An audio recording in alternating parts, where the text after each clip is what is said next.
Hi, friend. Welcome to Holly's Highlights, a podcast designed to encourage, inspire, and equip you to intentionally live your life full of purpose. I'm your host, Holly Kirby, motivational speaker, leadership cultivator, marketing strategist, and personal cheerleader. Let's check out today's highlight. A special thank you to the Best of State and Utah Committee, who recently awarded Facelift, Embracing Hope Through Your Heartaches, as the nonfiction book of the year. Many have experienced heartbreak and hardships, whether from broken relationships, illnesses, financial strains, even loss of loved ones. But Facelift can help us embrace hope in the midst of our circumstances. In celebration, all proceeds from any purchase of Facelift book during the month of June in 2024 will be donated to Huntsman Cancer Foundation. Purchase Facelift through your local bookstore or even online retailers such as Barnes & Noble, Walmart, Target, and Amazon. Whether looking for the next book for your book club or women's Bible study group, or to read by yourself, or even to gift to someone to bring a lifting of their face, check out Facelift, Embracing Hope Through Your Heartaches, award-winning Best of State. For more information, visit www.hollykirby.com.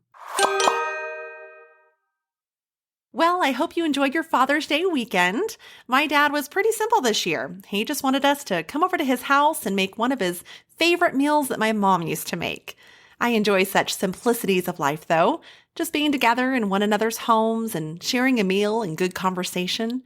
As our family continues to be intentional at pressing into spending time together and making memories, I have prayed long and hard throughout the years that our children will carry on the heritage with each other and as they have children of their own in the future.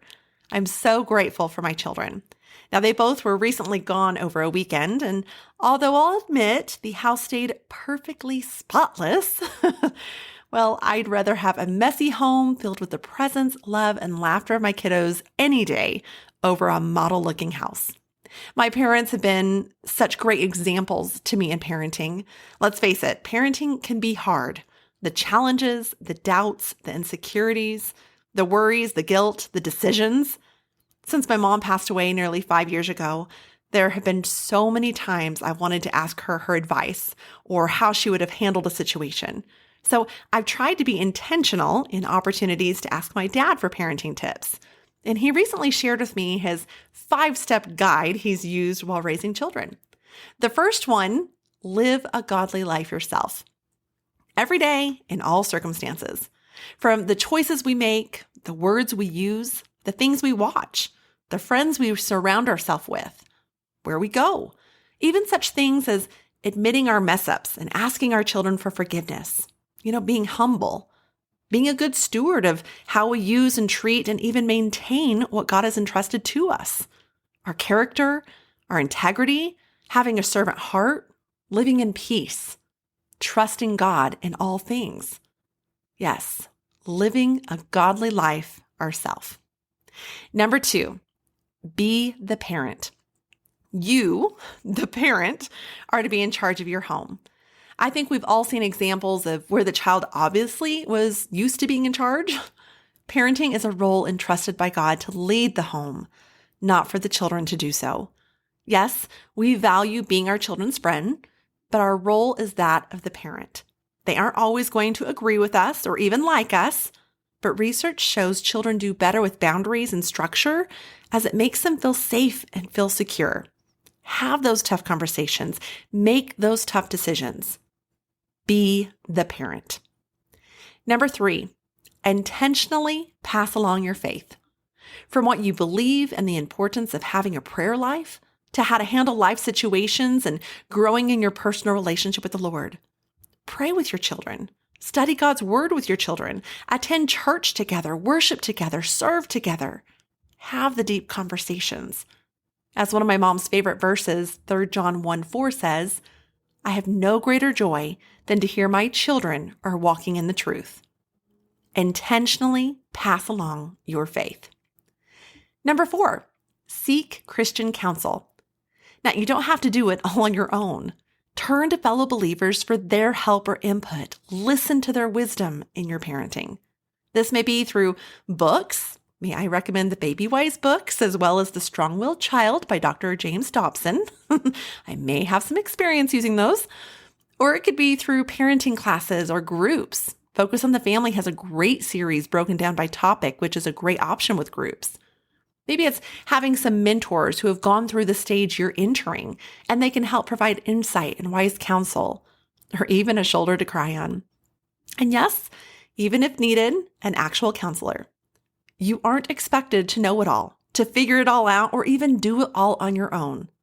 Seek Christian counsel. And number 5, bathe your children in prayer.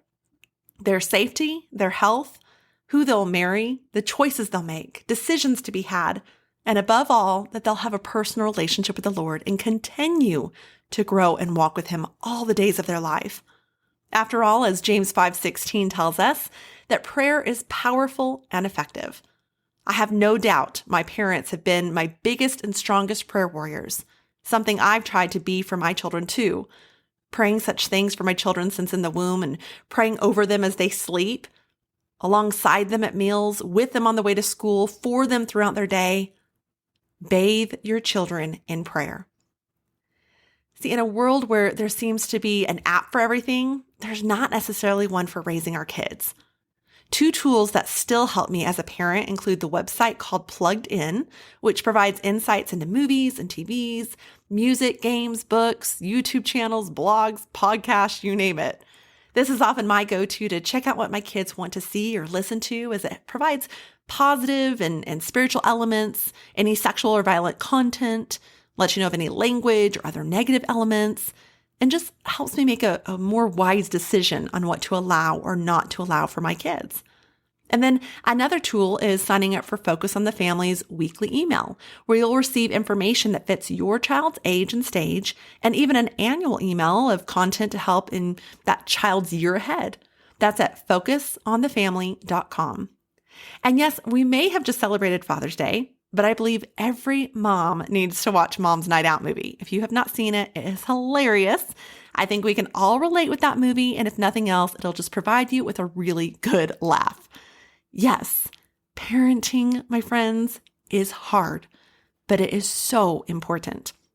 Whether parenting littles, teenagers, or even adult grown and with families of their own, my dad is living proof that a parent's job while here on earth doesn't end. It just morphs a little as you not only continue to parent your children, but even as a grandparent while they raise littles of their own and those whom you'll mentor along the way. So as we reflect on the recent holiday of Father's Day, may we be inspired to live a godly life, be the parent, intentionally pass along our faith, seek Christian counsel, and bathe our children in prayer. Enjoy the journey, my friend. You can check out related episodes on parenting here on Holly's Highlights, such as Valentine's Day and Relationships with Focus on the Family. That's Season 2, Episode 3. Hey Mamas, which is Season 2, Episode 12. Lessons Learned from My Dad, which is Seasons 2, Episode 14. Parenting Kids Screen Time, which is Season 2, Episode 29. The Language of Love, Season 3, Episode 3. How to Create a Family Mission Statement, Season 3, Episode 15. And Back to School Success, Season 4, Episode 18. Thank you for joining me on this journey of life. I hope that today's highlight has been encouraging, inspiring, and equipping so you can go out and live your life full of purpose. I'd be honored if you'd take a moment to leave a review, or better yet, subscribe. We can also stay in touch by joining my email list at hollykirby.com. That's HOLLYCURBY.com. Until next time, make it a great day for a great day.